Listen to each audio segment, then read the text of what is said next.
Welcome to Free Fall RC Podcast.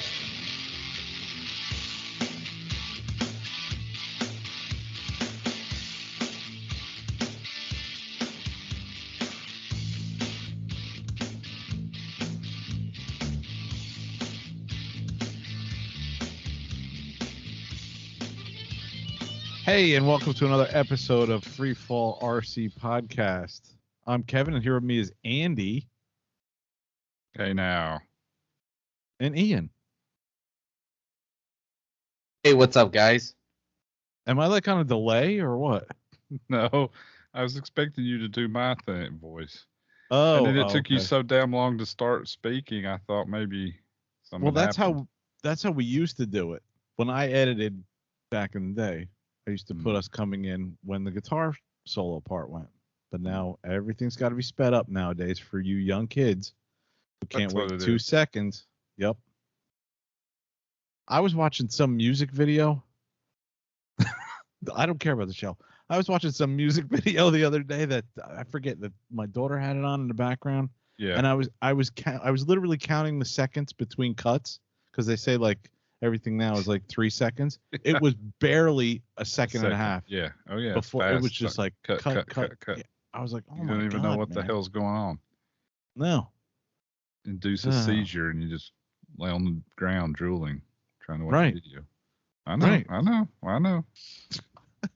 Yeah, we were watching some videos at work, and I brought up John 5.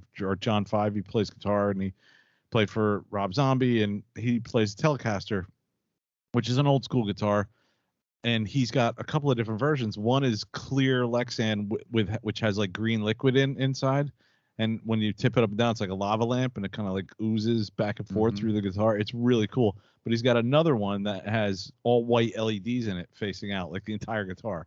So while he's playing, you know, the white LEDs are going on and off, and kind of strobe effect and everything. And one of the young kids that I work with was like, "Oh boy, wouldn't that cause seizures to people in the audience?" I'm like, "Yeah, well, that's the whole point." Like, oh geez. So anyway, wow, we went really off the rails. This episode is 317, going the distance, and yeah. We'll see what we're talking about later in the show. All right. I'm playing Steve, and I'm doing a terrible job. You're doing an excellent job. Okay. So how was your week, Kevin? What have you been up to? My week was actually great. It was good week down here in sunny South Florida, Treasure Coast, and we had some really good weather. I'm come to find out through like everybody I work with and people I talk to, you know, because I'm just out on the streets talking to people. Yeah. That March is one of the better months down here in Florida. Oh, that makes sense. You know, humidity's low, and the temperature's low, and so it was a great week. I went out, and this had nothing to do with RC, but I'm documenting it for myself. Right. Let's hear it. I went out jogging during the week. I think it was Thursday morning, and I usually stop halfway. Like I usually go a mile to the hospital, and I turn around and I come back. And I usually stop halfway. I jog from my house to the area where there's like free exercise equipment in this little park area. And I'll stop there and I'll do like a set or two on the machines, and then I'll jog the rest of the way. But Thursday I was like, the hell with it. I feel good. I'm going to keep going. And I jogged almost to the hospital. Like I almost completely jogged the mile, and I was pretty impressed with myself, you know, without stopping. That's pretty handy that you jog to a hospital. That way, if you pass out, you can just roll inside and they can take care of you. Right. Yeah. And just walk to the emergency part of the hospital. Yeah. Right. Yeah. And I'd be like, I have no insurance. I'm illegal. I don't have my wallet on me when I go jogging. So I'll be like, I need free government health care insurance. You know, take care of me now. So I didn't make it to Discord Friday night because Friday night I actually had an air handler issue here in the house. And it seems like, okay, 2 Fridays ago, the oil burner was having issues up north. And then another Friday after that, it was still having issues. And then this Friday, I have problems with the air conditioning here. I don't know what it is about Friday nights, but it seems like... You know what they say about having 2 houses, right? You got double the problems. Oh, I was going to say, I'm not familiar with any 2-home like logic. I just made that up, but it fits. 2 houses, double the problems. Yeah. Yeah. So we didn't have any air conditioning Friday night, and I didn't know what it was because the blower wouldn't turn on, but the unit outside was turning on because the little triangle thing that's inside, the compressor and all was running outside, and it was getting stone cold to where it was icing over, but the blower motor wouldn't come on. Right. And I took it apart, and I'm checking voltages, and I'm checking like safety switches, and everything seemed to be fine. Capacitors. I know there's a capacitor on the blower motor that I couldn't find on this unit, but so I took the thermostat. I just left it shut off for the night. I didn't understand why it wasn't working. And the next day I got up and I went to Lowe's and I bought a thermostat. But I said, you know what? For the hell of it, let me check. The thermostat kept reading 79, and I have a little scanner, and I'm walking around scanning. I'm like, it had dropped down because we had like a cold front that came through. So I'm like, it's not 79 degrees. It's cooler than that in the house. And I took it outside. I took it over to my sister. It never changed. So I'm like, I don't know what the hell's going on here. So I come to find out that there's an offset on these electronic thermostats, which kind of makes sense that if your room is, hotter or cooler than, where the air is pumping out, and if the thermostat's running underneath it, you can adjust that to where it's more comfortable in your room. Well, somebody had changed that. Remember last week I was talking about the idiot roommate. Mm-hmm. I think he was the one that changed it because my daughter wasn't here. My sister doesn't live in this house, and I asked John if he messed with it, and he said no, and I didn't mess with it. So once I zeroed that out, everything started working fine. It ran fine all day. It's been fine ever since. Wasn't a problem. It was just somebody monkeyed with it. Yeah. So it's like, oh man, like we had a call into our friend, one of our friends that does AC, and he told me to check a few things, but he was going to come out, and I was to get one of those lock boxes to go around it. Like they put commercial building so idiots don't mess with the thermostat. I'm gonna get one of those giant rat traps and like put it over the top of it. Set it over the top of it. Or I'm gonna put glue stick, you're gonna glue put underneath it. Kevin's gonna have an anvil hanging from a rope on a pulley above it. When you touch the thermostat, it drops an anvil on your head. Right. Wile E. Coyote style. That'll work. Or just put the thermostat in the middle of a bear trap on the wall. No, I just cut a hole in the floor. It's on the second floor. I'll put a rug over the hole. Perfect. Oh shit. Oh shit. So is right. So yeah, I didn't get a chance to make it to Discord, and Saturday I was just doing stuff around the house. But I went flying on Sunday, and it was a bit breezy out. But man, I got a bunch of flights in. It was only me at first at the field. Yeah. I gotta love these Florida plankers, man. They do not show up if there's a little bit of wind, and it was breezy. Yeah. It was blowing pretty good. Like it probably wouldn't have been fun with planes, but I've flown in that shit before, and the helicopter didn't seem to mind too much. And Steve Shaw showed up, and I was doing some. What was I working on? I was working on a few different things. I was working on taking off nose right, pushing out inverted, or flipping it inverted, like disc in at you, and like just pushing out now and going kind of like almost a inverted hurricane, but just coming around a little bit. I was going way out. Like I haven't done that maneuver before. I've driven around inverted, but I haven't like put those two together. Mm-hmm. So that was pretty cool. I've seen Chris Rybert do something similar on takeoff where, and then he kind of flips it around, and I was doing some more crazy flippy shit and just having a lot of fun doing the 4-point TikToks, doing TikToks where I'm just pushing it in different directions. Yeah. And, I got a bunch of flights in. I started off flying to 690. I usually don't. I usually fly to Oxy 5 first and, put that 690 up. And I got a couple flights on that. And then I'm like, something prompted me to check the belt. And I was like, shit, this belt's loose as shit. And I was like, I'm not even going to tighten it. The last flight, I just flew it. It was still loose, but it was still flying all right. Mm-hmm. And I did change some settings though, because like my Oxy 5 and the 690 have always been off. Like they do not fly the same at all. And I get used to the Oxy 5, and that's why I like flying that so much, is because, I'm so used to it. And then I fly 690 and it's just a little off. And I'm like, oh man, off how? I'm either playing catch up where it's too slow, too fast.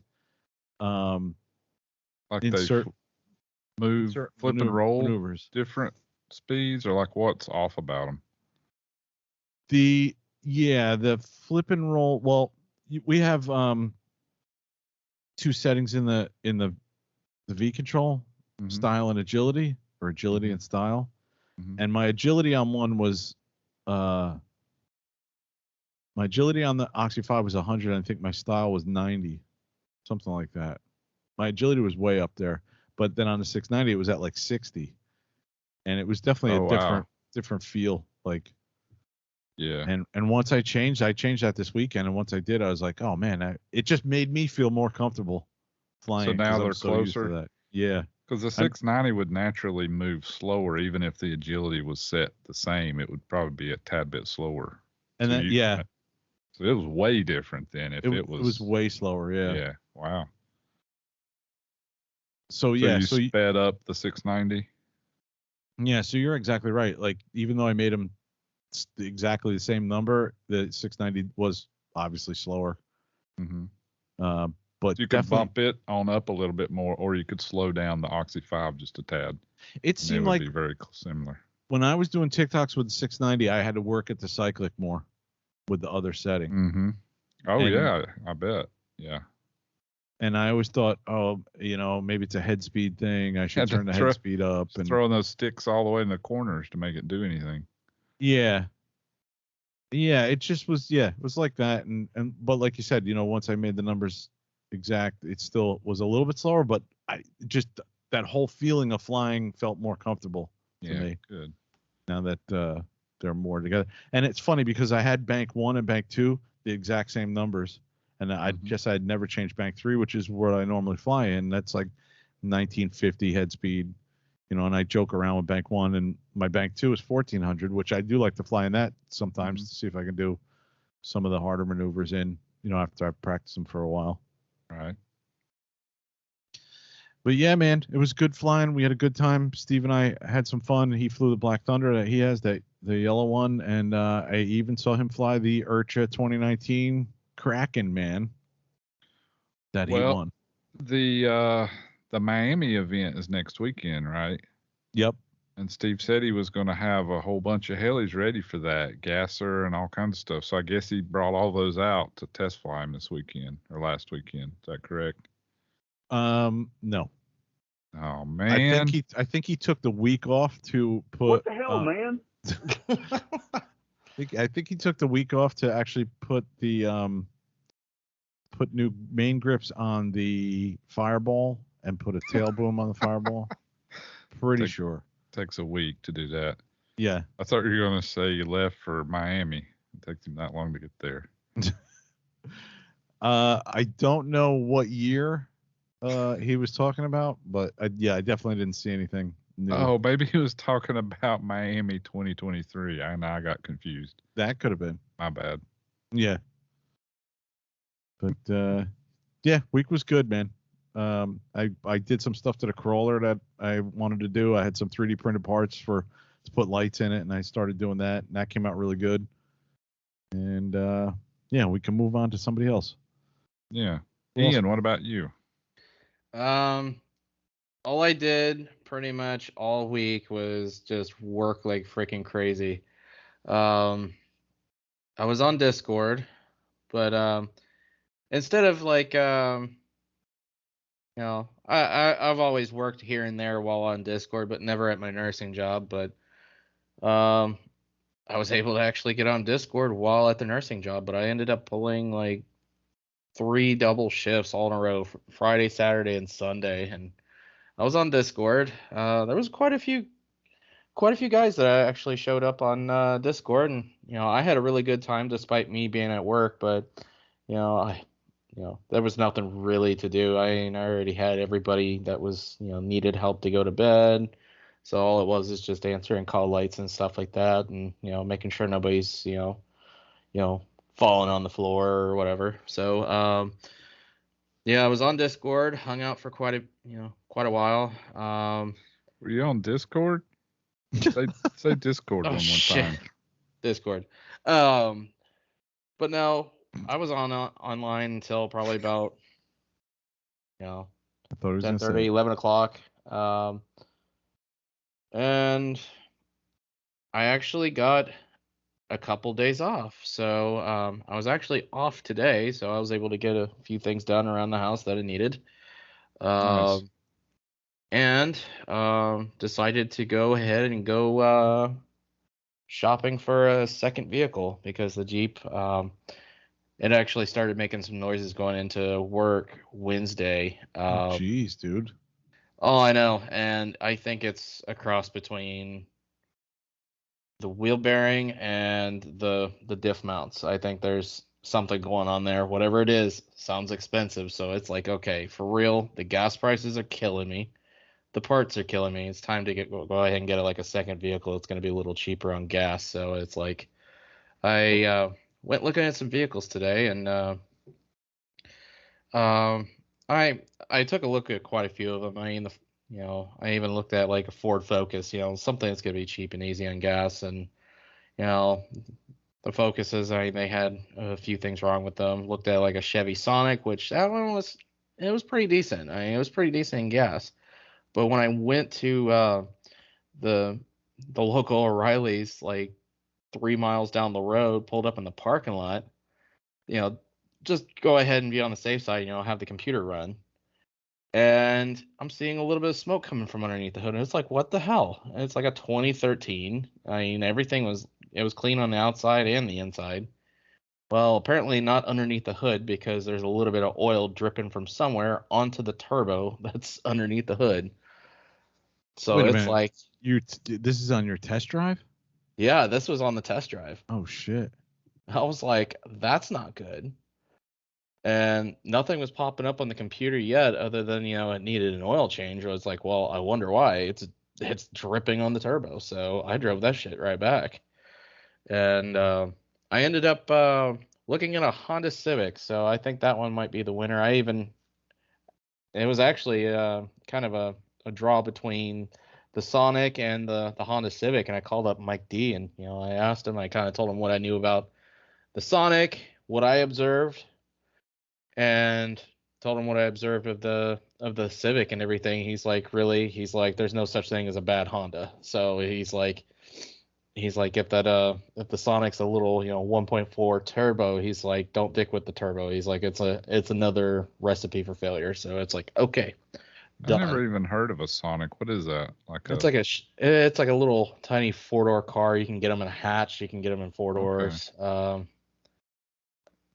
So it's like a little bullshit car. It gets like 40 miles to the gallon, which I know somebody that's got one, and she hasn't had a problem, but she's also got the other engine package. It wasn't the 1.4 turbo, which is like it's the Chevy's version of the EcoBoost. So it's It looks like the Corolla or Camry, probably Corolla.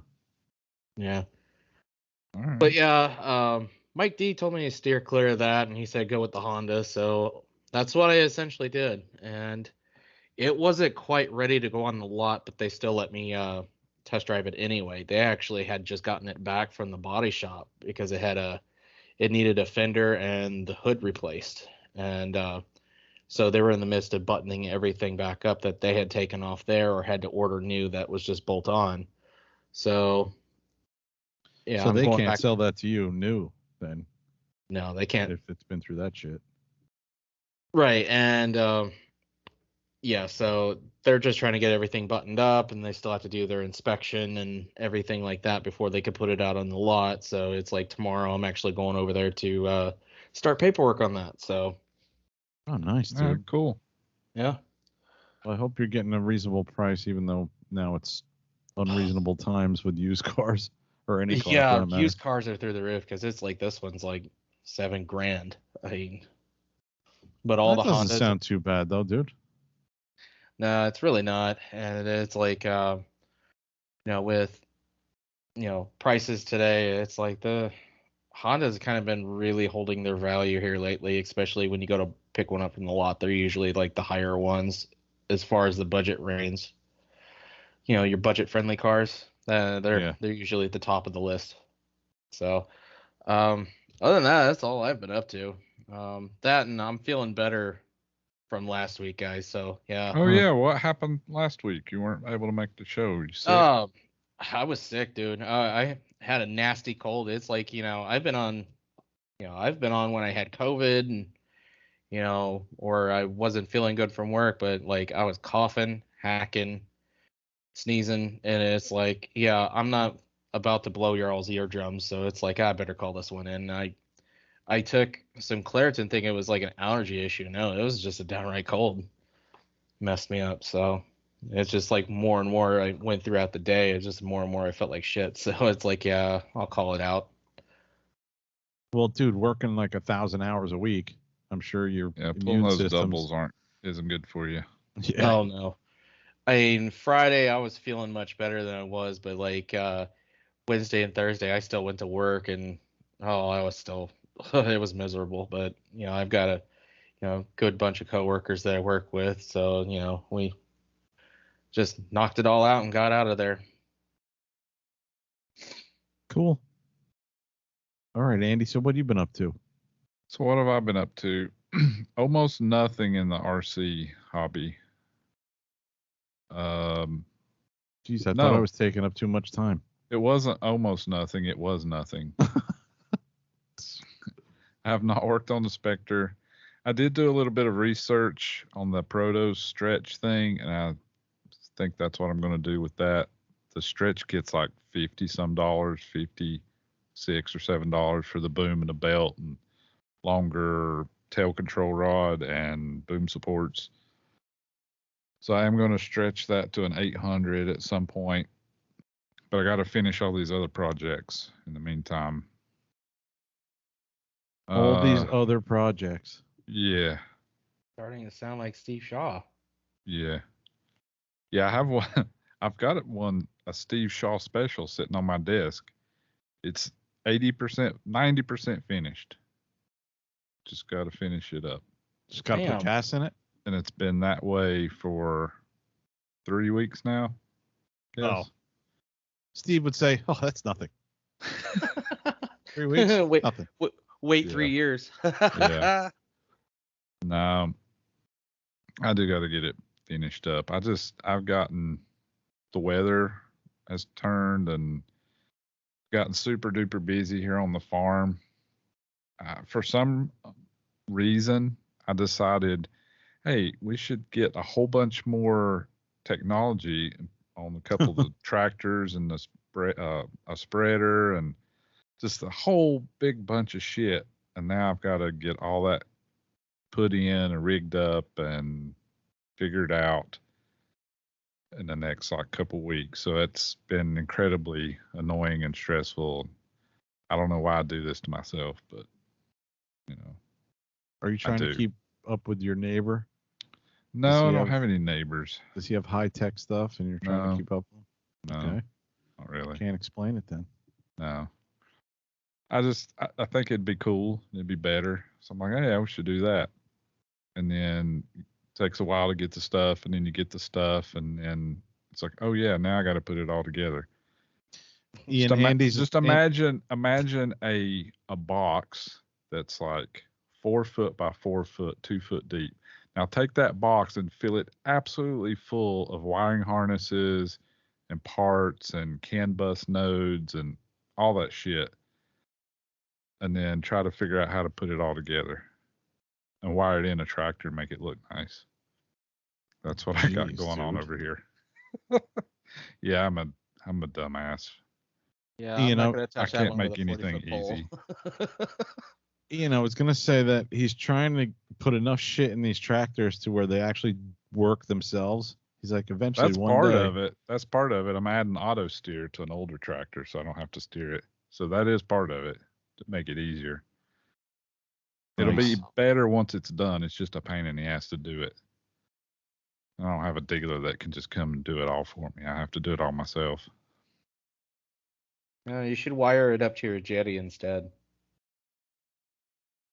I'm an idiot. I saw him reaching for the button. I did too. But last week I traveled a very long distance. I went the distance, you might say. All right. I did my trip. I talked about it last show. I ended up driving 11 hours on Wednesday. I drove 9 hours to one place, was there for about 30, 45 minutes, drove 2 more hours to a hotel, did more business the next morning at a spot for 30, 40 minutes, then drove 4 hours to another spot, and then 5 hours back home. So it's about 1,200 miles. In 2 days? In 2 days, yeah. Damn. So 11 hours and 9 hours. Is that right? Yeah. 4 and 5 and, yeah, 9 hours and 11. So what is that, Wow. 20 hours? Yeah. So that's, even though that wasn't RC related, that kind of leads into our main topic tonight. Going the distance. Right. What are we talking about, Kevin? So we're talking about mileage and traveling long distances to a flying events, yeah. and you know, a couple of different things like driving versus flying, and we'll get into the topics. And I'm curious to hear, Andy, what you do is as far as preparing and bringing the camper. Is I don't think I've ever done anything like that. Let's just jump in. Let's start first thing. Driving versus flying. What's the cutoff? Like, what's the distance where you say I can't drive, I gotta fly? Do you have a number? I would prefer to drive any funfly I go to, only because I would want to bring my stuff, and I think shipping is difficult. Like, I don't even know how I would go out to the West Coast if I wanted to go to a funfly. I mean, I probably could get in contact with Satinder or Darren, one of the listeners on the West Coast that we know really well and we trust them. Yeah, sure. And ship my stuff out too, and or if one of our friends are going out there. But yeah, I've only flown out to Urcha the one time, and Rob took my stuff. Rob McClellan was nice enough to take my stuff for me, and Steve, both Steve and I, he took both our stuff, so flying wasn't a big deal. How far would that drive have been for you? Like 9 hours? Yeah, probably. There, yeah. I wonder what the drive is now for you to get to Urcha. Probably 90. No. Not riding with Steve Shaw, just 20? driving yourself. I don't know. I'd have to put that into maps. Bet it's, let's see. I'll bet you it's like You're 18 10 hours or for something. me, and it's probably about 16, 17 hours. Yeah. I'm guessing. Yeah, that's something I don't think I'd do in a day. No.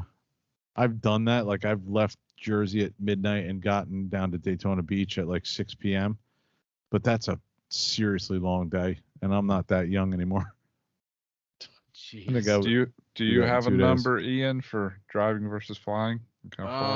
As far as spring fling, I have considered flying, but it's like early into, like a couple months ago, I was thinking maybe I should go ahead and get a plane ticket, and then I kind of realized what shipping prices are right now, and I think that was kind of a little out of my budget range, so that's why I kind of decided, I'm probably just going to drive again. RCHO, really going to spring fling or RCHO for me. Well, how far is that? That people don't know where you live. Well, obviously I live in Kansas City, but spring fling was about, I want to say 1,100 miles, and then going to Raleigh, North Carolina, or RCHO, I'd say it's about another 100 miles. Obviously it's taking another set of roads. That one I did fly to, and it actually wasn't bad. I was able to, at that time, ship my stuff over to Steve's house, sent my batteries, sent my helis,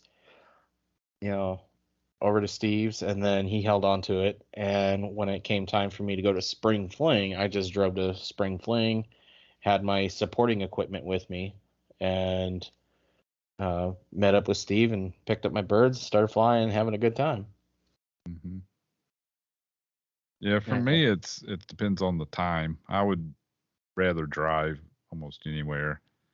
When you get over, I don't know, let's call it 15, 16 hours, then it makes more sense possibly to fly. And some people have a different time for that. Like Steve, I know he doesn't like to drive, so he would probably fly. It's anything over about 6 or 7 hours. He really doesn't like to drive an hour, is what he's told me. Just not that he doesn't like it, he just loses focus and gets tired. My dad was a truck driver, so I can drive a pretty long distance. Yeah. But you're right. I mean, if it's going to take me more than a day, and I would say like 12 hours, like of solid driving, then I would consider flying. 12 is about my limit for a day. Like if it's over 12, I got to stop, spend the night somewhere. Yeah, which because that's a long day. A day drive into a day and a half, 2-day drive. So it really eats up your time. So that's what makes flying a better alternative. But it seems like it takes all day to fly somewhere. Even though if the flight's 3 hours, you got to get there 2 hours before, and then you got to get through and all this bullshit. Pretty soon you've wasted 6, 7, 8 hours just to fly somewhere. It's like, well, damn, I could have drove it 9, so why don't I just drive? Yeah, true. That's kind of how I look at it sometimes. Now, as far as like driving, 15 to like 20 hours, I would probably say anything past like 12, like you said, find a halfway point. I mean, Keith did that, and he said it was a better option, and that was something that me and Keith talked about the last time we did a trip like that, which was last year's Spring Fling. I mean, we had to end up taking it slow going out there because we ended up hitting rain. It was dark going through the mountains, and there was like suicidal deer on the side of the road waiting to jump out. So it's like, this next time I go to Spring Fling, we're going to do like a halfway point, just stop at a, hotel or whatever, sleep for a few hours, and then come back. So, get back on the road. I think you have to consider too, like, driving versus flying as far as like how's my stuff going to get there, and is it going to take, because you're right, Andy, like flying does take almost a good part of the day, so it's like, should I just drive there and maybe, like you said, a couple more hours? And it all, I think it depends on too, like your job situation and how much time you're allowed to take off, and how much time you want to spend on traveling back and forth, because that could add up to 3 days, 4 days. Yeah, that's what I'm saying. That once you get past a day of driving, which I would consider 12 hours or less, depending on who you are, then the flying looks a little more enticing. Yeah. And I haven't done anything overseas, like to fly or anything, so I wouldn't know about that. I know. It's hard to drive. Yeah, the Atlantic, honestly. But bunch of guys have done that I know of. Drove across the Atlantic, really? Yeah, no, flew across with their stuff, and you can't drive across the Atlantic. Not yet. Anyway. So what's the next subject we got? We kind of skipped preparing. Do you guys? What's your preparation before a trip? Say you're going a 5 to 6 to 10 hour trip. You do anything, or you just get in the car and head out? Well, I tell you, the first Flight Fest that I went to was, I'm pretty sure it was 2014, and I drove out to that, and my wife and I had planned on going out there, but then at the last minute she said no, she didn't want to go, and I had prepped my Jeep to fit all my stupid planes in there, and I had a little like luggage rack thing that plugged into, the tow hitch, and so I had strategically placed stuff in that Jeep to try and get as much stuff in there as possible. And with the that being said, with the Jeep itself, having the 2-door Jeep, I do a lot of that, like prepping, like just trying to get stuff. It's hard for me to just throw stuff in and go. Yeah. So, and I really did have to use that platform piece that plugged into the tow hitch a lot. Like when I went to any of those type events, I was constantly using that.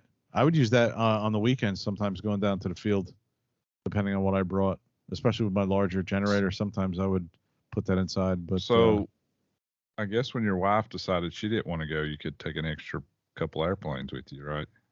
yeah, well, I just picked up my girlfriend on the way instead. No, I'm only kidding. But yeah, it was I think I moved the seat up and just place stuff somewhere else. Yeah, but I have to prep a lot, like to basically go through and play Tetris with a lot of the stuff. Mm-hmm. Yeah. But I've never towed anything. I know that's the next part of the question, really. I always, like you, Andy, I always have snacks or something with me. Try to have easy pass so I can get through the stuff that they're gonna send me a bill for in the mail anyways later.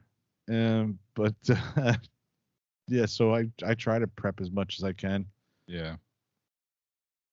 What about you, Iaen? For me, a lot of like my planning as far as the trip usually starts like a month or two ahead of time. But on top of getting things I need as far as like parts, make sure all my birds are up and good. A lot of times I'll before the trip, I'll go and get like services done to the to my vehicle, like oil change, make sure everything's good, make sure there's no surprises. Another thing I do before as I'm booking the planning the trip and everything, if I'm gonna drive, I use a trip calculator. Pretty much, it kind of gives me a ballpark idea as far as what my gas mileage is going to be for the trip. I want to say spring fling last year, I want to say it was like around $400 or $500 what both me and Keith put in for gas, and the app was like pretty well in the ballpark. That's interesting. The website's called fueleconomy.gov, and pretty much you log in your your vehicle information, year, make, model, engine package, whatever. It'll ask you for your start, where you're taking off from, where you're going to, and then I always put in for another trip, which would be the return trip home, and I usually get a pretty good estimate as far as what it's going to take for fuel cost. So that's one thing I use as far as the trip. Not to mention plan a good route. If there's going to be any crazy construction, you would probably see it like a week in advance. Just kind of study over where you're going to go if you haven't been there before. I heard if you type your stuff in that website right now, it just spits out and it says too damn much. It will say that. It's like if I put the info for the Jeep right now, it's like $600 or something absurd, and it's like, nope. So that's how I usually determine if I should. That's how I determine if I should just go ahead and rent a car. I mean, that's possibly one thing that I'm probably gonna do. Honestly, I'm not bringing the Jeep this year. That's not a bad point though, and that calculator, like you said, will tell you whether or not, like if it's going to cost you $1,000 in gas, you might as well, and you could rent a car for $300-$400 for the week, and the gas mileage would be better on a car for half of that, Or hell, I mean, even a plane ticket could be cheaper, Sure. But at the same time, you're still going to be renting the car anyway, but it'll probably be a much shorter time frame. Yeah. And you might be able to save a couple $100. So I mean, those are some viable options, stuff I use, and then just making sure I've got the gear. Like I'll go through like a couple nights before I take off. Make sure I've got helis. Make sure I've got supporting equipment that I need. Make sure I've got parts, stuff I'm gonna need for the stay. Whatnot. the time that I went to RCHO, I mean, I had to do everything like way in advance because obviously I had to send my shit over to Steve's. So it's like I got the birds over there and I just made sure I had like, charge leads in there as well for, charging up my batteries and, stuff like that, and just sent everything over there. I mean, batteries, I tried shoving all my batteries in one box when I shipped everything over, and yeah, they want only 2 batteries per box. So, but personally, I like driving that way. I've got everything there because it seems like with, flying, you've got extra, luggage costs. If you got the golf case, it still counts as large luggage. So Yeah. You can't just sit the 700 helicopter on your lap on the plane. I wish. Just run up and down the aisle with it. Oh man. So what do we got next here? We went over. Oh wait a minute. Did we talk to you, Andy, about what you do? No, Yeah. you ignored me. Oh, I'm sorry, Andy. Iaen went off on some tangent and skipped 4 notches ahead in our list, and then I forgot what we were talking about. Yeah, prep. Check your oil, check your tire pressure, make sure everything's okay on your vehicle. If you're towing a camper, that's a whole nother level of crap you got to deal with. I've checked the air pressure and the tires on the camper. Make sure you got propane. If it's winterized like it was the other day, I had to de-winterize it, flush all the antifreeze out of the lines, fill the water tank, load the stuff in the camper, put food in there, anything you might want to have, make the bedding. So it's a big pain in the ass, to be honest with you. Let me ask you a question about the flushing the antifreeze out. The antifreeze is in where? In everywhere? Every line? Yeah, I pump some through the lines and then through each spigot, like each faucet fixture, some through the toilet, the shower, just to keep it from freezing when it gets down in cold temps through the winter. You can't. And I like to flush all that out before I'm going to use it. Okay. And then when I come back from chill out, I had to I winterize it again. But I get now. So cold. Can you just open up all the valves and leave it open? Yeah. And that would be winterizing it, or no? Well, no, because that's not going to get all the water out of the lines. Okay. Inside and outside. I will actually hook a airline to mine and blow the water out, which will get 95% of it out. Okay. But then I still, like, it takes 1 gallon of RV antifreeze once I blow it out with the airline, just to flush any last little remnants of water that's sitting in a low spot or something. Okay. And it's not a big deal or hard to do. It's just something you have to do. But I like to flush a bunch of water through it before I'm going to use it to just get rid of all that. It's propylene glycol, so it's non-toxic. It's safe. It's not going to hurt you. Okay. But I like to get rid of it. I flush it out into the gray tank and then just dump the gray tank out on the ground before I even leave. Okay. That's the way I do it. We brought an RV. Well, we rented an RV a couple times to drive out to Flight Fest, and I was surprised that I guess I was a little surprised that like the limited time you have with the fresh water. Like, I mean, I know it's not endless, but I was surprised that it wasn't like a family of or 2 people couldn't use it for like 3 days or 4 days. Like, it was just maybe it was really?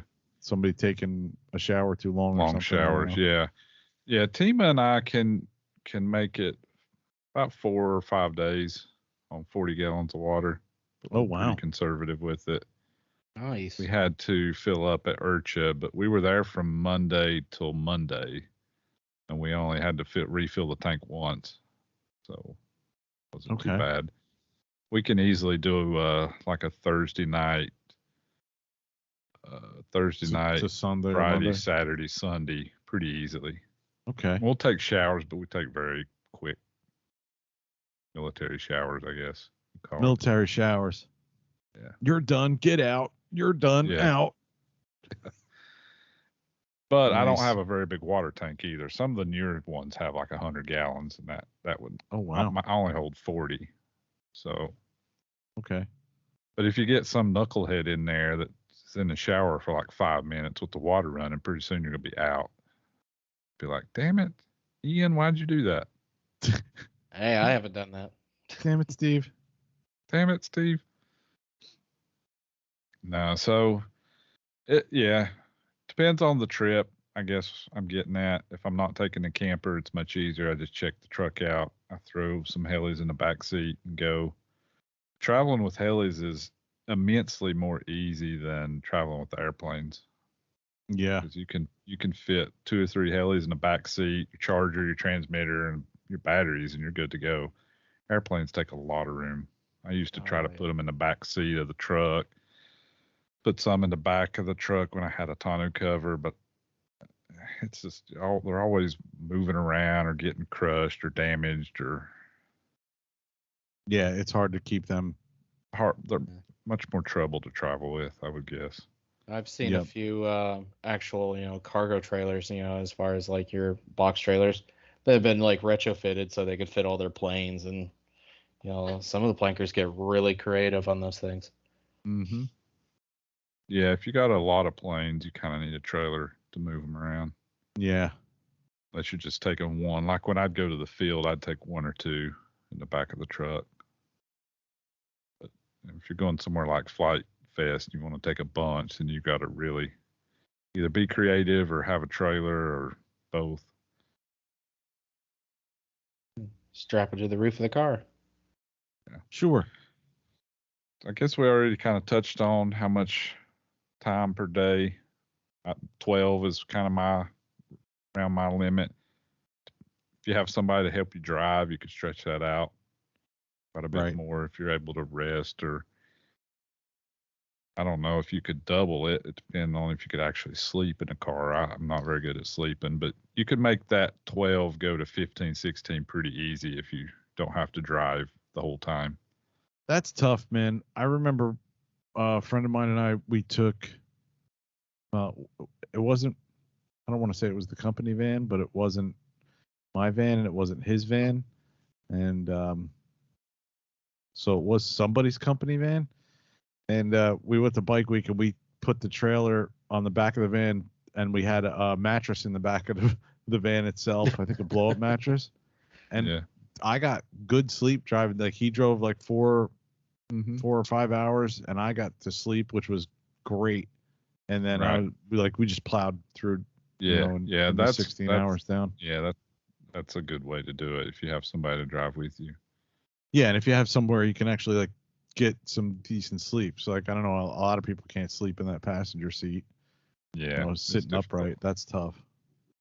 Yeah, I'm a bad passenger seat driver, so it's like the anxiety keeps me up. So what do you guys do when you're on the road? Like how long between stops? What do you stop for? How long do you stop? Because that can significantly add to your drive time as well if you do a lot of stopping. Yeah, you're absolutely right there, man. If you stop for 20 minutes 3 times, that's an hour.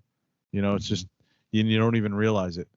So I stop, I fuel up, and I'll grab something fast, and I'm back on the road. Like you just got to pound the miles out, man. You really can't. Yeah, that's what I do. Stop and have sit down dinner or anything like that, or no, you're gonna waste so much time. And Team does a good traveling with me because neither one of both of us can go a long time without having to pee. So we'll do about 5 to 6 hours usually. Usually when the truck's out of fuel, we'll stop. Everybody will pee. We'll grab something quick to eat and back on the road. Like grab something and eat it while driving. Right, exactly. So we can do about 20 minutes every 5 hours, basically. What about you, Ian? With me, it's like anytime we've ever had to like stop and grab something to eat or whatever, or use the bathroom, we gas up. Even if it was like something real quick, say if we didn't need anything and, whoever I was with had to use the bathroom, we'd stop. I'd go anyway. I'd go to use the bathroom anyway, stick just top off the tank, whether it was like maybe like $10 or $50, just top off the tank and then go. And then a lot of times we'll, hit like a fast food. Matter of fact, when we went to Florida, we actually stopped and ate and kind of like stretched our legs a little bit because we had been on the road for like X amount of hours, and we went from Kansas City and we were in Kentucky at the time, and we stopped and ate McDonald's, kind of stretched out a little bit, and then got back on the road. Um, so I try not to spend You went too through much time stopping. Kentucky to get to Florida? Yeah, we had to Really? go through Kentucky, and then once we got into Tennessee, we went through Nashville and then Chattanooga, and then into Atlanta. Okay. Yeah. Yeah, I guess so. I would think you would have went more south, but I guess not. Probably not a No. straight way. Well, I was because if I would have went straight south, they would have taken us through. I mean, I think we still probably would have went through like Memphis and stuff like that. So it's like, it was. I think it was the cheaper route, to be honest. Okay. Um, but yeah, now as far as full sends, I don't think I can pull that trip off again without flying. Because that particular one, that took us about 24 hours, but we had to stop because I was driving to the point I was hallucinating and probably had like 8 energy drinks, which is not good. Oh, jeez, dude. Yeah, it was not pretty. I don't know Yeah, how Ryan Zano does it. I've gotten to the point where I've had the hallucinations, and they're fun when you know they're there, but it starts to get weird. Like I can remember driving back from we played when I was playing in the band. We drove back from Trenton one night and in pouring rain, and it was like hours and hours of driving back. And yeah, I was seeing some crazy shit in the reflection of the lights on the street, but I was like, what is all that? Yeah. And then I was like, oh, I'm super tired. Like no wonder. Yeah, I had to pull over and like I woke up Keith. It's like, dude, I gotta pull over. I'm not feeling good. Slept Yeah. in I think it was like a truck stop parking lot for like 2 hours, and then Keith got behind the wheel and then drove for like maybe about an hour, and then he said he couldn't do it, and we stopped at a rest stop for like another 2 to 3 hours, and then we got back on the road Well, and because like he couldn't sleep either. I know we're talking about like driving long distances and hammering down, but yeah, you should know what your limitations are too, and not to push it, as because you want to get there, but you don't want to be Yeah, dead either. yeah, You that's know, very because true. fall asleep and Yeah, you shouldn't drive if you're sleepy. yeah. You really shouldn't. And coming down to towing the little trailer I had when I came down last year to last June to Florida, that I stopped twice I think, and just got like a half an hour sleep in a parking lot somewhere. Um, just I had to. Wasn't planning on it, but it was just getting to a point where yeah, I'm gonna fall asleep and it's not gonna be pretty. So our Yeah. other question on here is do you drive at night appropriately? I don't know if you guys do. I schedule it. Like I try to drive during the day, and I try to schedule it like living up north and try anytime I travel down south. I always try to schedule like Washington D.C. on like an off-peak hour or something. Like try to get through there at like 5 a.m. You know, if I was traveling during the week, just somewhere something like that, so I could get through the big city. You know, and not hit Hmm. rush hour traffic. But now Fredericksburg is ridiculous. Yeah, Um, that's what I hear. so it's like I got to leave even earlier, or I don't know For if I was me, to I do that again. typically try to plan to go through because obviously I drive through. Well, not only getting out of my town, which really isn't a big deal, but going through St. Louis during rush hour, that sucks. So it's like a lot of times leaving probably around rush hour here in Kansas City is probably ideal, like in the evening, because it's going to be dark and it's like a 3 or 4 hour drive to get to St. Louis. So it's like, traffic is usually calmed down by then, or in the early morning hours is probably ideal as well. Um, and ultimately on my Florida trip, it worked out the same way going through Atlanta because it was like night. It was like the middle of the night both ways. That it was it was in the middle of the night there, and there was like hardly any traffic on the road. Yeah. I don't know if you travel at night, Andy, pulling that camper, if that's wise or not. Yeah, I don't like it as much as I used to. I was really having a hard time with it before I got my glasses changed because they were all scratched up. Oh, okay. It had this like anti-glare coating and it come off, so it was all scratched up. So it made all the lights, like the other headlights, tail lights, just look terrible. Like they were very like a star bright. It was just Prisms. annoying as all hell. Now that I've got new glasses, it's not as bad.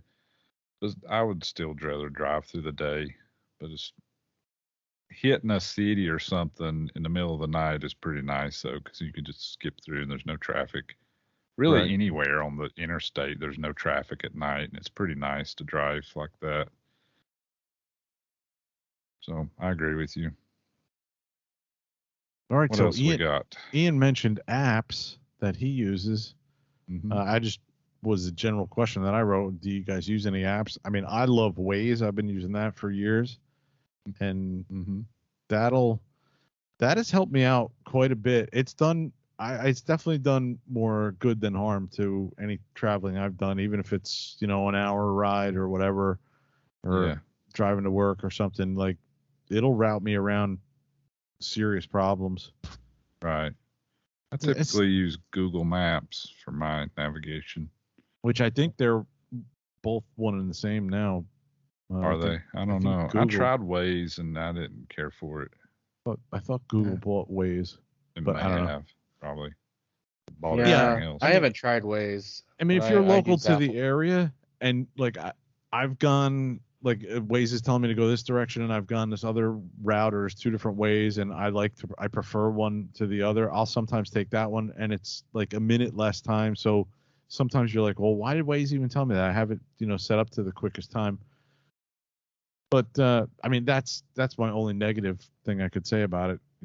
I've had a lot of positives with it. One thing you got to be real careful with all of these apps, even Google, is if you're in a truck or if you're pulling a camper or something, you got to be careful getting off the interstate and going around stuff, and maybe stop and look at the roads and see, because they'll send you through some small neighborhood with a bunch of little narrow roads that you can't even get through with a big camper. Yeah. Like, it's fine if you're in a car, but if you're towing something, you can really get in a bind if you don't know what you're doing. And know your height, because it's like we've got a problem with that here in town with a couple roads where there's low bridges and trucks all the time just get wedged underneath it. Yep. You got to be careful with that. That's the only navigation. Is really the only app I use for anything that I can think of. Is there anything else other than Ian's fuel economy thing? Is there anything else that'd be good for traveling? Well, I'm sure with gas prices the way they are, there's going to be a few apps coming out that are like finding the cheapest price of gas. AAA on your way. Does AAA have an app for that? Yeah, they've got an app where it'll show you like the cheapest gas station near you. Okay. On top of that, Cool. there are some discounts and perks with AAA as far as like hotel stays, rental car. I mean, and then people have like mileage built up as far as I'm not familiar with credit cards, but there's some perks with those too. Yeah, I've had AAA for 20 years, but I didn't know they had an app. Yeah. No, me either. I use it for hotel. You get discount on hotels and stuff. I've got the Auto Club members. app. We decided to become Plus members because in the great state of New Jersey, AAA will tow you if you break down on the turnpike or the parkway. They will tow you off the turnpike or the parkway, and that's your one free tow. And then from there, you have to pay. And this has happened to me and a buddy of mine. Wow. So with AAA Plus, they just tow you wherever. So that's why we decided to go Plus. That might be what I have. They'll tell you 100 miles, basically. Yeah, my nephew used to drag race his car at Great Meadows in Western New Jersey, and he was out there one time and he broke something severe where he couldn't drive it home.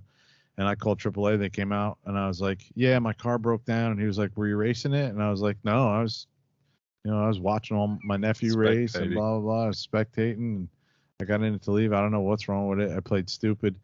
And so he put my nephew's car on the tow truck, and I said, "All right, well, I'm going to drive my wife home in her car." And I didn't point to my Jeep, but I was just like, in her car. But my nephew's going to go home with you guys, if that's okay. And they took him right to his house and dropped his car off and everything. The guy was super cool. I think he tipped him, pretty good too. But the guy didn't care. Usually the guys that come out, they don't give a shit because they get paid either way. So they don't really care. Because typically you could be driving your friend's car and you could still use your AAA on that. So it's I mean, he's not checking registration or anything like that. No. As long as like the policy holder is there and is able to prove, with his card or his ID who he is, and he's the card holder. So I've towed friends home before too. So, but it's great to have some roadside assistance, in case you got a flat and you're in a very sketchy area as far as traffic goes. That's something else to have. Yeah, and it's pretty reasonable. It's like $100 a year or something like that, I think, for the three of us, like my daughter, my wife, and I. Mm-hmm. It's pretty reasonable to have that. Yep. So you almost always get. Oh. No, that's okay. Go ahead, Andy. You almost always get like $10 off a hotel. So if you stay in a hotel 5, 6, 7 times a year, then you can pay for your AAA. True. Not counting tows, or they'll bring you gas, or they'll unlock your door if you lock your keys in, all that crap. Mm-hmm. I recommend it. Yeah, me too. Same here. So I wrote, do you travel alone or bring friends? And that, I have a story related to that. Depends on the friends. Yeah. my story I want to hear the story. Steve Yoon and I and that guy Jeff that were originally founded the podcast here. We went to Flight Fest one year and we rented an RV and I drove to Steve's to pick up all his stuff. I had my stuff loaded up. We were going to try and leave around, I don't know, 11 o'clock in the morning or something like that. By the time we loaded up Jeff and he got his act together, it was like 2 or 3 that we wound up leaving. And then we got like we got about an hour down the road and he said, I forgot my AMA card. And we had to turn around and go back to get his AMA card. Oh my God. So literally by the time we got going. No way I would have turned around. Yeah, I do remember turning around and or he forgot his medicine. Steve will probably remember. Okay. I think it might have been medicine. Just go back to his house, kick him out, and then leave Yeah. Oh my God. So yeah, by the time we went up, it was like 5 o'clock at night, and now we're driving to Ohio, and I'm texting my wife, I want to kill these freaking guys already, and we're not even like we haven't even left the zip code yet, and I already want to kill Jeff. Right. And so now sucks. Now Jeff didn't get anything, like, because we were planning on cooking breakfast and stuff, and so we'll just stop at Walmart. So now it's like a 1 o'clock in the morning stop at Walmart, and I'm like texting my wife, I'm biting my tongue, but I want to leave these guys for dead in the Walmart parking lot. I'm telling you. Yeah, I was like texting her a lot. She's like, just chill out and have fun, and I'm like, yeah, I know, but they're making it impossible to have fun. Yeah. So I'm not saying don't bring your friends or bring your friends, but it depends on the friend. That was my experience. Well, I think the moral of that story is, if you've traveled alone all the time, you got to realize that when you travel with somebody else, now that's your schedule that you have in your mind of when you're going to get there, it's probably going to be disrupted. Throw that out the window. Forget all that. Forget all that. Yep. Throw that out the window along with your friendship. Mm-hmm. Yep. But no, it also depends on the person. But for me, like, I was like, okay, we're gonna, we were all like, yeah, we'll get there by 7, 8 o'clock at night if we leave at 11, and Dude, we rolled in there at like 4:00 in the morning. It was ridiculous. Right. Oh my God. Yeah, it was You're trying to crazy. set up in the dark, in the middle of the night. Well, we had the million RV, people that are asleep. so we just rolled in and turned on the air conditioner, started the generator, turned the air conditioner on, and like 20 minutes later, people were banging on our door. Could you turn that air conditioner on, the generator off? It's like really loud. We're like, tough shit. We didn't rent the freaking No. RV and drive out here. Yeah. Yeah. I've told that story though too. Yeah, it definitely depends. If you don't, like if you have a friend and you've never traveled with them, like Kevin says, just be prepared for the worst. just decide, okay, it's an experience, the journey. We're going to experience the journey. We'll get there when we get there. Yeah. Yeah. If you try to keep to your schedule like you have in your brain, like you say, you're just going to be disappointed and mad. Yeah, I can totally agree. Because like none of the timing plans worked out with any of my trips. Even trips with my family, it doesn't work. No. Really, I used to always travel by myself, and I kind of prefer that because I can do what I want, listen to what I want, eat what I want. Right. But now that I've been with Tima, we actually travel pretty good together because, like I said, she can hold it a long time, and she's pretty fine to eat whenever. Like I want to eat, and we like the same music, same podcast, so it's not a problem. Yeah, Tima's super cool, man. Seems like she's real easy going too. Yeah, she's pretty easy going. So yeah. And if there is anything we disagree on, we just do it my way. So it's fine. Anyway, doesn't matter. Sure. Yeah. Until she beats you up. Nah. All right. The other day she said we did something. She's like, everything has to be your way. I was like, yeah, that's true. That was the end of the discussion. I'm pretty sure you guys have that discussion every now and then because I've heard that story once or twice. Oh yeah, probably every day. Every year. Every other day. Twice a week.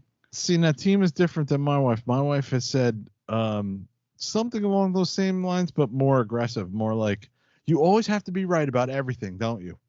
Like, she'll say yes. And I say, no, I don't. Or no, you can never agree with me on anything, can you? And I'm like, no, I can. I didn't even agree with her on that. For me and my ex-wife, it was always the I told you so. And I think like the finest moment I can think of is like we both had a day off, and she went to put the oldest one on the bus, and like the night before she said that the front steps were slick, and it was like a wood deck that was like 15 feet up because the house was on the side of a hill. Okay. And she put we didn't have any salt, so she threw cat litter down it, and it was the wrong kind of cat litter, and it made it really slick. I said, that's a really dumb idea, so she does it anyway. The next morning, I wake up to them, getting ready for school, and she goes outside onto the porch and goes to walk her down to the bus stop, and all I hear is blah, blah, blah, blah, blah, blah, blah, down the steps, and all I hear is, God damn it. And it's like, she come walking in, her gown and like pajamas, it's got like kitty litter all over it, and it's all wet, and it's like, you ready for it? You ready for it? She's like, shut the hell up, and she goes in the other room.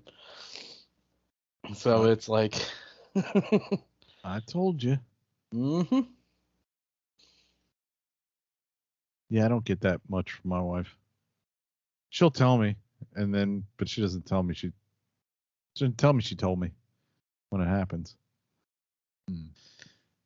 But yeah, you gotta have a tolerant significant other. That's what I want to say. If they're coming with you. Mm-hmm. Which my wife drove up to. Really anyone. Yeah, she drove up to the Orlando heli blowout one year with me. Stayed for about an hour and then left. And that was it. It was cool. She went shopping. I hung out for a while. Good. So the last thing we got on the list here is RV rentals, hotel, or camp. Man, I think I've done all of them. I have done all of them. Yeah, so have I, actually.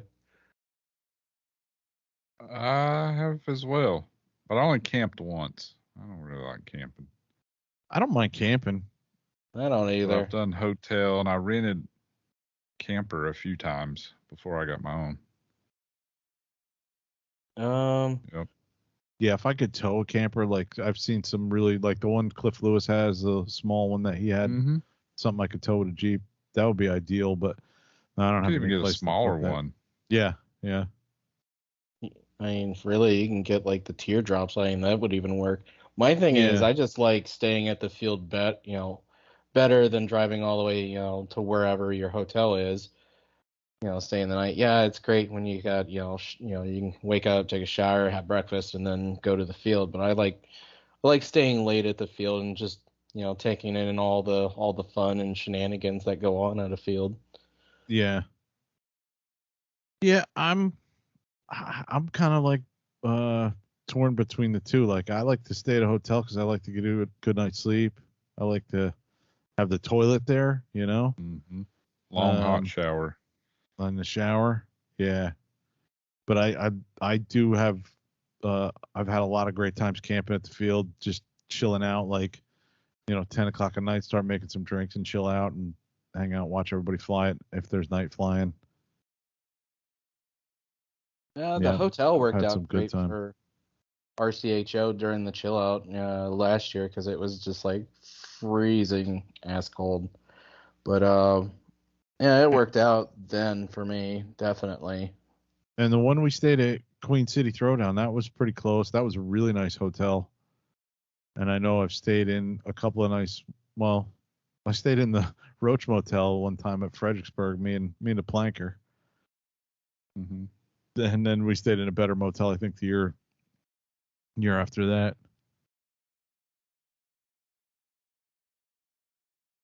But yeah, it's cool. Mm-hmm. However you can do it, whatever works for you, just do Yeah, it. they Try all to go have to their. events. They're really fun. Yeah, exactly. And Um, the hotel or camp or RV, they all have their positives and negatives. Mm-hmm. Unless you're staying with Mike Welch, because there's nothing negative about that.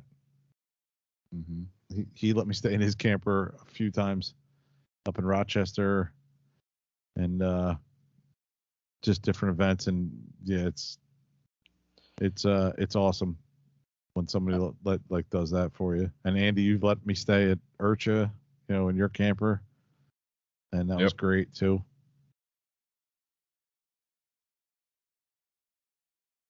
All right, so is that it? You think for the main topic? Yeah. You got anything Yeah, I else, think so. Ian?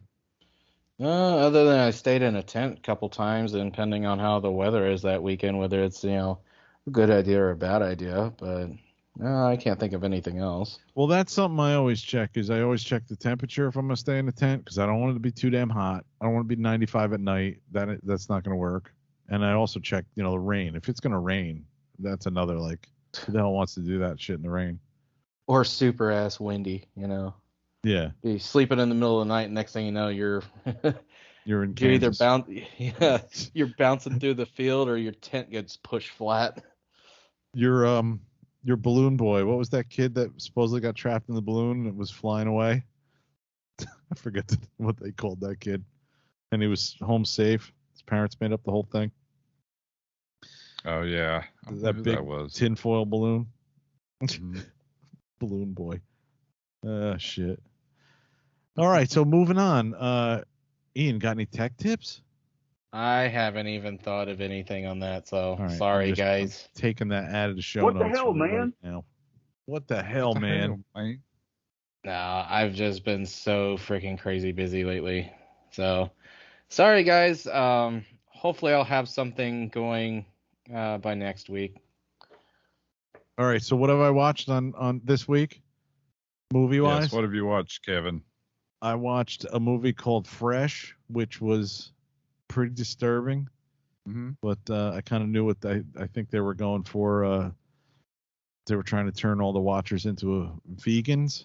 Okay. It was weird. I wouldn't recommend it. Okay. I saw a movie last year that was like a no-name movie. Well, it was like an unknown movie to me called The Invisible Man, and it was done with It was a newer version, like maybe 2 years ago, and that was really good. It was like a horror movie. Yeah. Yeah. I didn't see that, the but guy I supposedly remember. died. That was pretty good. Okay. And I also started watching the new Batman. Shut up, dogs. Started watching the new Batman, and that is actually I was pretty like I was curious, like, all right, how's this guy gonna do as Batman? He does pretty good. I only watched about 20 minutes of it, and I was into it. I like the guy that plays Commissioner Gordon. He's been in some Bond films. I like him. He's a good actor. That's you're talking about the Batman. The new one, yeah. That's only in theaters. You started watching that, you said? Yeah. Yeah, okay. There's a drive-in theater that I look at through binoculars. Right, through binoculars. Yeah. I guess it is true that vampires do turn into bats. What? Oh, the guy that plays the new I forgot his name. Was it Robert Pattinson? Unfortunately, like my ex-wife drugged me to all the Twilight movies, so that was a meme going around this week. Oh yeah. Forgot about that. Well, he's better than that empty head that played Darth Vader in the first couple movies. Yeah, they could have done without him. But anyways, yeah, I'm gonna check the rest of it out. What the problem is, I keep it's a cam that I'm watching. I mean, people are walking up and down the aisles during the movie and everything. How can you enjoy a movie that's like that? That just sounds horrific. I know it Why sounds do you do terrible. that? Well, what is wrong with you? I don't know. I've been asking myself that for 50 years. Jeez Louise. What is wrong with you? Like, if that's the only way I could watch it, I just wait till the damn thing come out. I usually do that decently. I usually do that, but this is a pretty decent. It's a pretty decent copy. This sounds kind of like dull, obviously, because they're recording it on their iPhone or pretty whatever. Decent. The guy held it really still. The guy held it really still while that other guy walked up and down the aisle 50 times. But Kevin. Yeah, so but it's a good movie so far. I kind of enjoy the way they're doing it and what the pacing is. I don't know if I can trust any movie review you give. Oh, you can trust know it. that you watch shit like that. Oh, I've just lost all respect for you. Damn it, dude, Kevin. It's like watching a movie on like an old TV, like yeah. Why the fuck would I want to do that? Well, I don't know, but if that's your only way of watching the movie, I'd rather read a book. If that's the Listen, only way I don't normally do this, but in this case I'm doing it. Okay. So shut up, Andy. Okay. Shut up. All right. What the hell, Andy? Why are you texting during the show, Ian? Yeah, Ian. What's wrong with you? Ruining the show with your texting. My phone's dinging. Yeah. All right, so let's move it on to Ian's non-tech tips and my cloudy, blurry movie reviews that Andy hates. Shaky cam with the shaky cam audio, the guy beside him eating popcorn, rattling candy bags. At least it's not as bad as Kramer trying to do it in that Seinfeld episode. Yeah. And he's videoing the guy next to him, and he's going, what did he say? The blind guy fell off the bike, and he's like laughing, and he turns to the guy next to him. Anyway, okay. So, we got any news and announcements? We do have a couple of news and announcements. Okay. What do we got? Hang on. I want to give this guy credit because he sent me Thomas A. Messer. That's part of the Clovis RC Club, which is where our buddy Jordan McFarlane that was on the show a few weeks ago. Okay. They've got a funfly couple weeks next week. When is it? It's the 25th, March 25th through the 27th. Peg Field, Sanger, California. Wow. This is clovisrc.club if you want to go check it out. They've got Nick Maxwell is going to be in attendance. Oh, damn. So that'll be cool. Got a really nice field.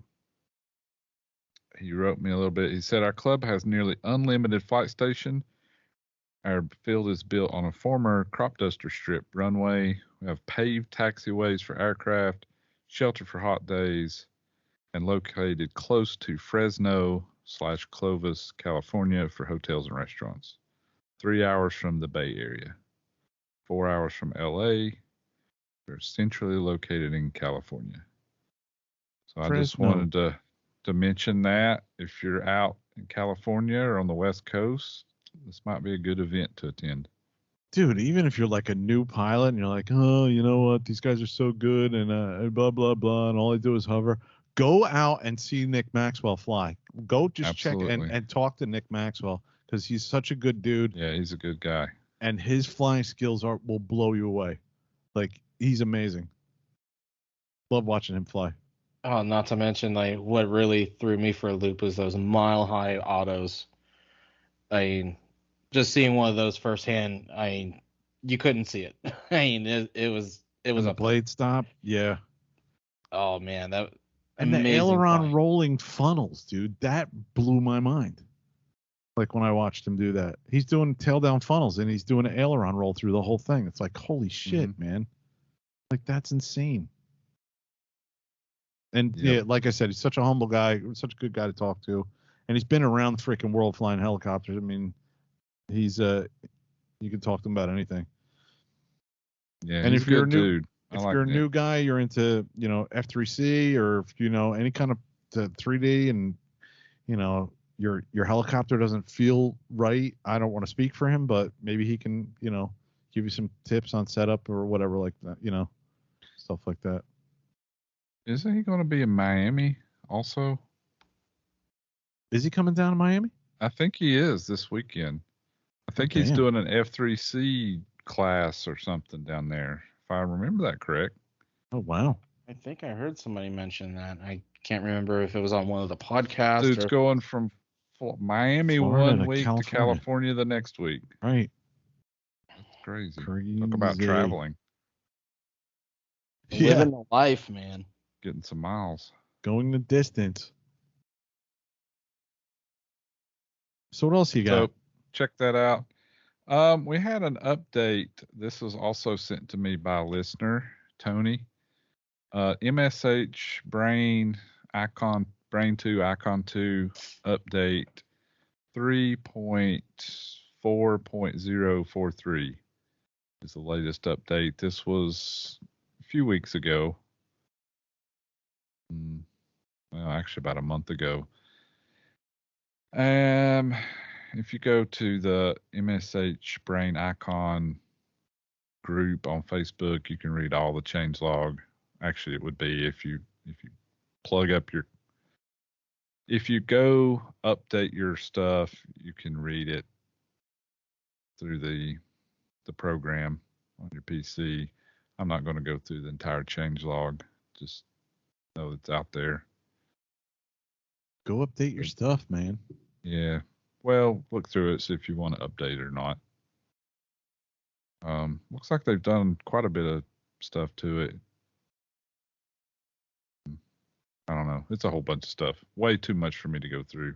But check it out if you fly Brain or Icon, if you haven't already. I'm a little late to the game on this one, but I don't ever update mine because I never plug it in anymore.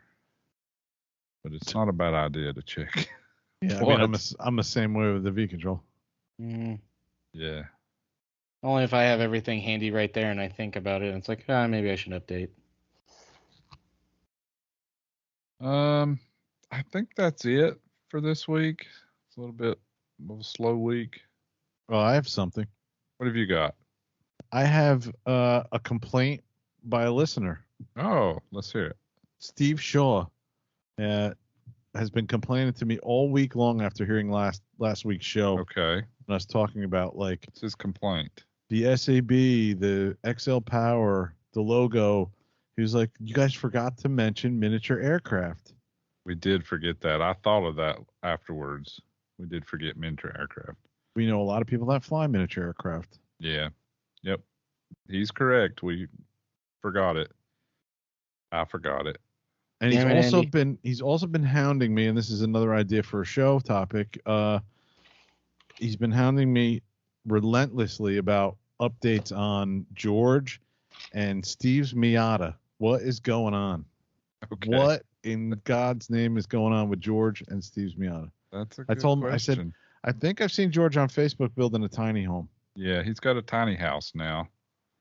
He's living completely off the grid in his tiny house. And it's parked in front of his bunker. Wait a minute, we gotta get a hold of him. Whether we gotta, snail mail him or like carrier pigeon. I or could something. drive up there, I guess. Take a message if you want me to. Yeah, my message is, and it's a question: how does a 6'5" guy live in a tiny house? That's my question. It's actually looks really nice. It's a pretty nice little setup he's got.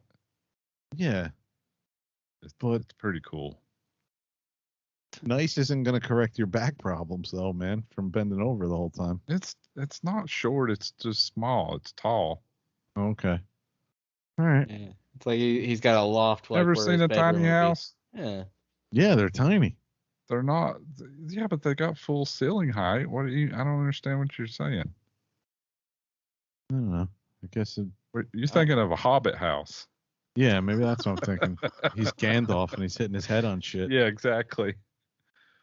Now, as far as I know, George is doing okay. I probably should go check on him. Yeah. Make sure he's okay. And as far as Steve's Miata, who the hell knows? Listen, just identify yourself from a distance with George when you go to see him. Because that's a good idea. If he's living off the grid and the bunker and the tiny house, yeah, he might shoot first and ask questions later. Yeah, I'll call him first. Yeah, remember the cricket. Yeah. I'll call his wife first. Hey, I'm coming over. Good idea. Yeah, we got to talk to Steve about the Miata. Yeah. All right. What's next for you in the hobby, Iaen? What's next for me? Well, I've got tomorrow off, so I'll be going up to the car lot to continue on, getting the deal settled as far as that. What's next for you in the hobby, Iaen? As far as hobby goes, not really much. I mean, I'm still doing some spring cleaning and stuff. I'm kind of going through some stuff as far as like my hobby area, stuff I don't need anymore. It's like I found parts for one of the machines I don't have anymore, like the Blade 500. It's like I found more stuff for that, so I've kind of. Don't you love that once you sell something and you just keep finding shit for it? I know. Like 6 months later. It's like, yeah, oh, damn it. It happens all the time. So it's like there's some things I've just like thrown away because it's like nobody's ever going to use this, and I have no idea why it's in a box here present right now. So I mean, there's some things I've just thrown away, some things I've organized and put somewhere else. So I'm kind of still going through that, and then of course stuff around home because I'm always not home. I'm always working. I'm gonna try to get some ranching done as well, but I'm also gonna be charging up some batteries. I'm gonna try to get out there and fly this week. They're talking there might be a chance that the weather can be shitty. They're talking like maybe a thunderstorm rolling in or two. Gonna fly tomorrow while you're off work? That I am. I'm gonna try to get down the street and get some flights in before I have to pick up the kids and all that stuff. All right. And then I'll be working Thursday and Friday. And then of course I'll be on Discord. And then I've got a couple double shifts throughout the weekend. So I mean, that's pretty much all that I've got going right now. All right. What about you, Kevin? I am leaving Saturday morning early to go to the Amps RC Club down in Miami. I think I said that right. Mm-hmm. For Frank's Amp Smack Fest, also known as Frank's event down in Miami. Yeah, it's been a 2-hour drive, and 18th through the 20th, 18th, 19th, something like that. Yep. This week. I'm hoping I can. Was that 3 hours for you? No, it's like 2. Okay, cool. Yeah. It's 3 hours if I ride with Steve and he drives through truck stops and stuff like that the wrong way and takes different exits. Yeah, we talked about annoying travel companions. So. Yeah, that's me. I'm the worst. But yeah, that should be a blast, man. I can't wait to see Frank. I can't wait to see. Yeah, man. I'm super surprised that at the amount of people I've heard are coming down from up north, man. Oh yeah, it's a bunch. Mike D's coming down. Charlie Crespo's coming down. The McClellans obviously are coming down. It's gonna be great to see all those guys, man. Yeah, that's nice. yeah. I wish I could come. If I wasn't so damn busy, I'd be there. Damn it, Andy. I know. I just too dead much stupid ass farming to do. Yeah. Be a farmer, they said. They said it'd be fun. Yeah, I'm hoping I can retire soon. Yeah. But, Take notes from Mike D. Hope in one hand and shit in the other and see which one fills up quicker. What? You never heard that? No. Oh. Maybe I just made it up. No, I've heard that throughout my life, so no. I think it's wish. Wish in one hand. Like you wish you had something. Oh, and shit in another? But hope's kind of the same. Okay. All right. So what are you going to be doing, Andy, besides shitting in your hand? And hoping in the other. Yeah. I don't know. I don't really know. That was last week, dude. I should be able to get some flying in this week. The weather's kind of turned nice. It's supposed to rain tomorrow. So maybe I'll sneak out and get a couple flights in between, scratching my head trying to figure out all this stupid GPS stuff. But I really, really need to finish this stupid Spectre. But I don't want to say that I will because I don't want to be that guy. You damn right you need to finish it. What the hell, Andy? But I need to. So maybe I will. Maybe I'll get off my ass and do that. We'll see. Tune in next week to find out. What the hell, Andy? Mm-hmm. Exactly. What the hell, Andy? That is correct. All right. So let's wrap things up. Do we have any listener pipelines? We do have listener pipelines. Oh boy. Oh boy is right. They've been kind of at the, I don't want to say at the bottom, but they've been kind of floating around like I don't know, weirdness. Maybe it's the, coming out of winter. I think so. Maybe it's frozen brains. I don't know. Let's see. And I forgot to test the levels on these. So let's see what we can get. Oh boy. I know. Damn it, Andy. I know. Oh, not even working.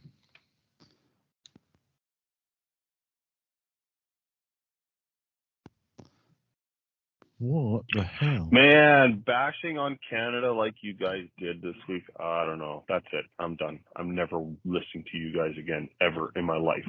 Never. Not a chance. All right, you twisted my arm. Andy, you suck.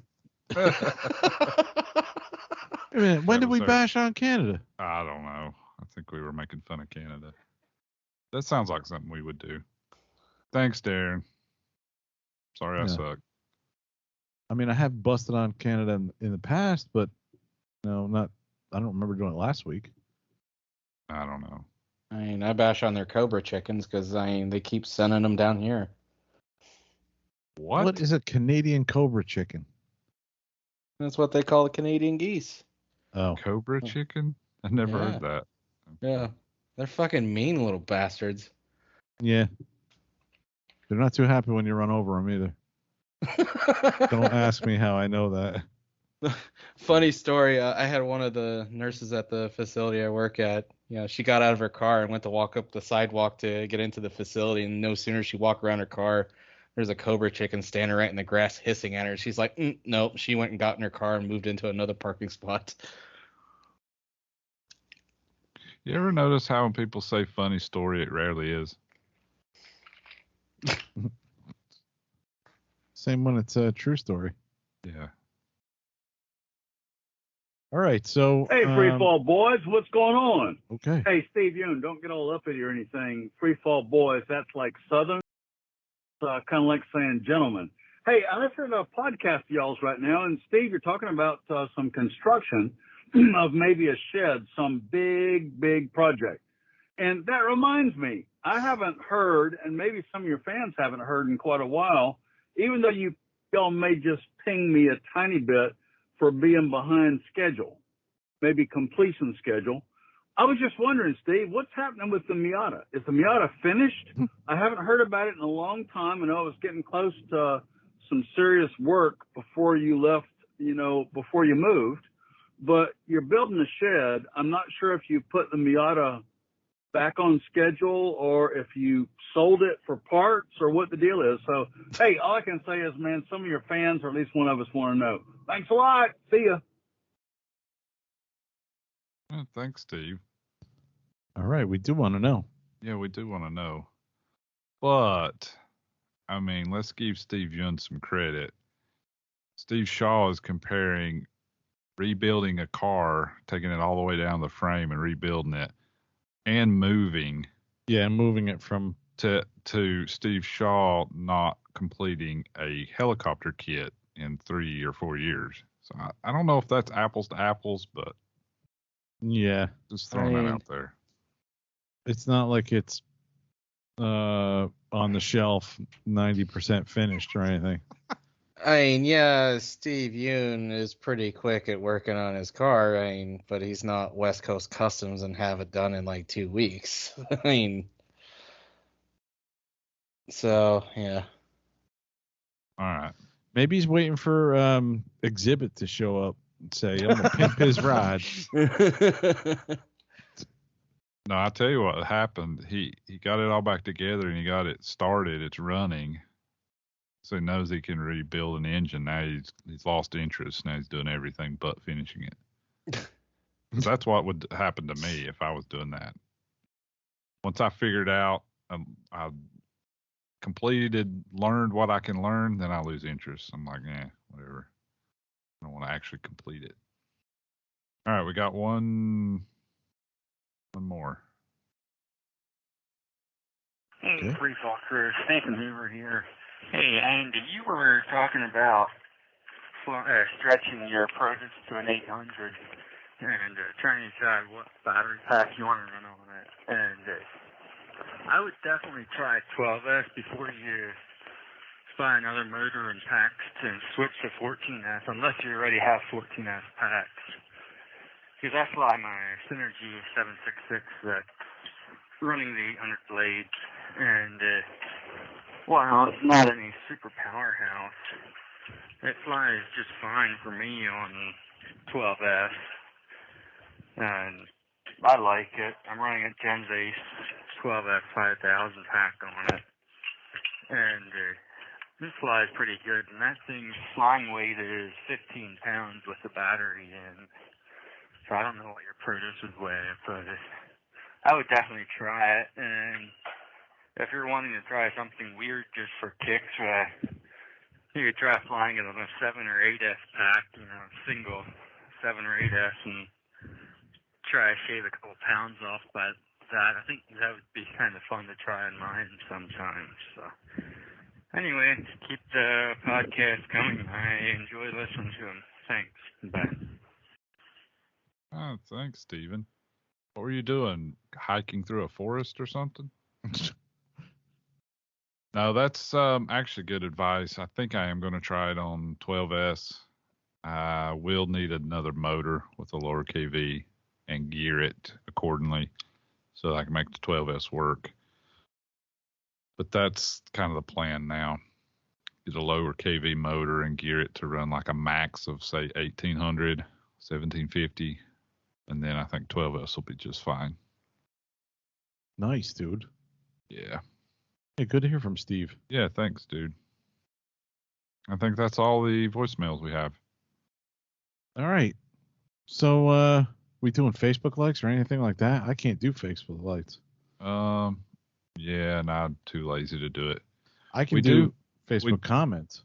Yeah, we can do some comments, and we have an email I need to read. Okay. Because I forgot it last week. Let's do that. Let's do the Facebook comments. We don't know the likes. They've been going up and down, so who cares? All right. Facebook comments on episode 316. IDK. I don't know. I declare. I think Jamie Burkholder has had it with our podcast because he said another good currently active RC related podcast is RC Scrap Pile. They are up to 78 episodes and are a bunch of good old boys in Oklahoma just having fun in the RC hobby. I need to check that out. I need to check that out. I need to check out what good old boys are doing. Yeah. Thanks, Jamie. He also said in another comment, you guys were talking about episode counts to answer your question about current active RC podcasts with the high episode count. Let's Drone Out released episode 341 this week. Obviously, they are drone centric, but have some guests on from other parts of the hobby. Nice. Drones, boo. What the hell, man? So they've been droning on for 341 episodes. Who wants to hear somebody drone on and on and on about drones? Well, you know what? They've actually, it's probably been easy to put out. I don't want to say easy, but it's probably been, they probably had stuff to talk about with all the different, updates. Yeah, it's completely new shit every 2 weeks. So, right? Yeah. Beta flight and real flight and active flight and whatever. If you build a serious drone, at 30 days, just throw all that shit away because there's all better stuff out.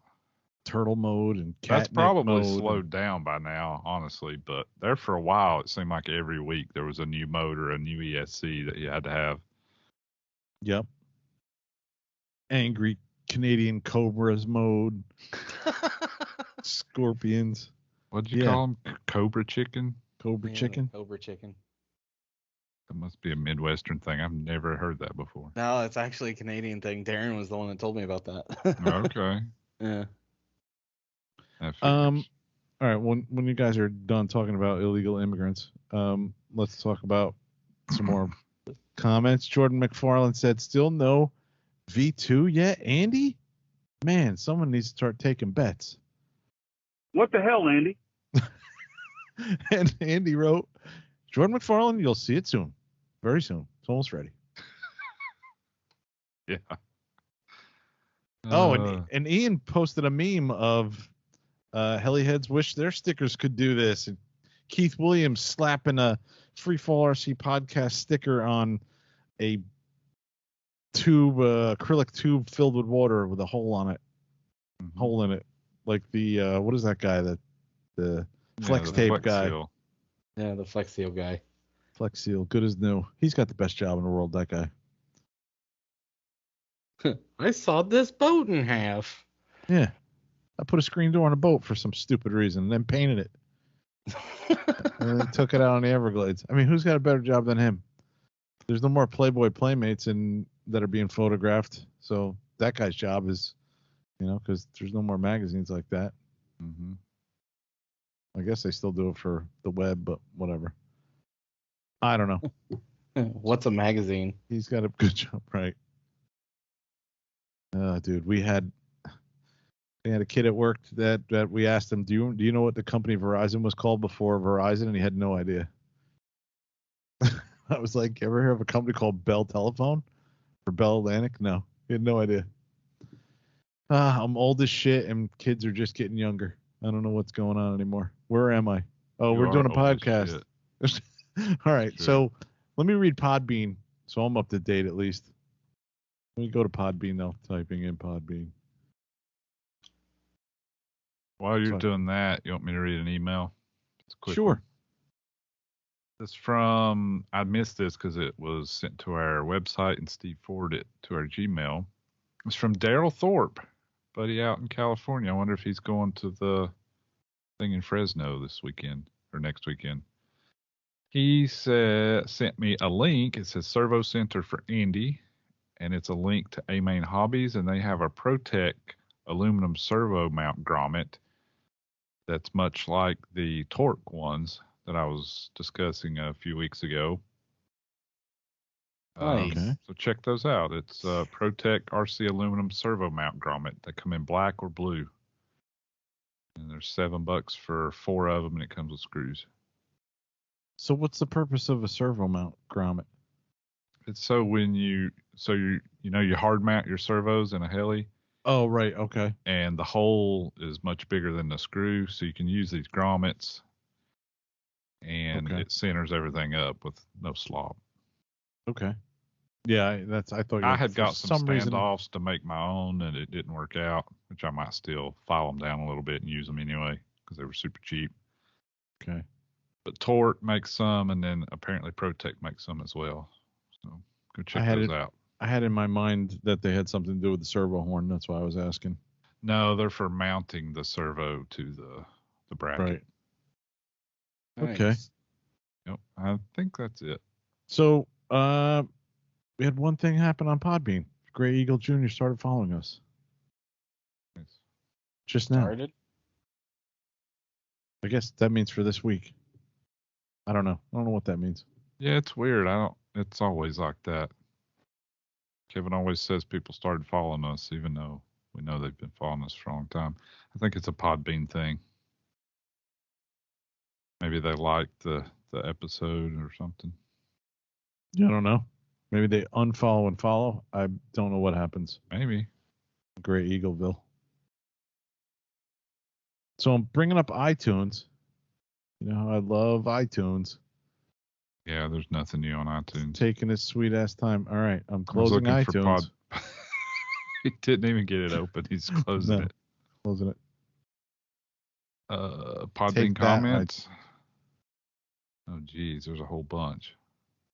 Okay. But they're all Gray Eagle Jr., so maybe I'll save those for Steve. Yeah. He likes to read those. Save those for Steve.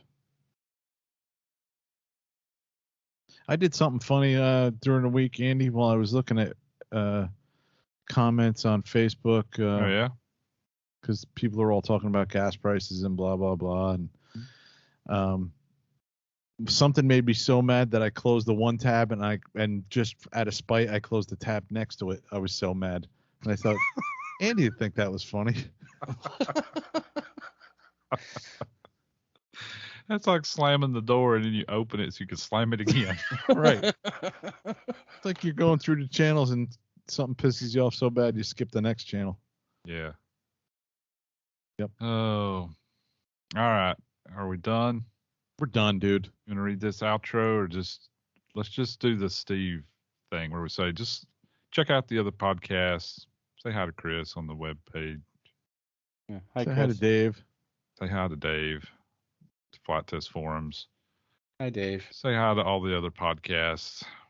Helihead, Stellar Rotor, Skids podcast. Up, Inverted, Houdini, RC Roundtable, After Hours, Fly Podcast, RC Plane Labs, All Things That Fly, and check out our friend, Bill Ann. Kevin's Like favorite and subscribe. person. That sounded just like him. I thought he was here for a second. Yep. Like, subscribe, and ring the bell. So who wants to read the last line? You guys I'll do it. I'll do it. Do it. Which one? Oh, God damn it. Free us, guys, you idiot. Free our Wow. skies, and we'll see you next time. Damn it, Ian. I hate you, Ian. I hate you. No, I was asking, like, which one? Come on, Cohagen. Give Ian air.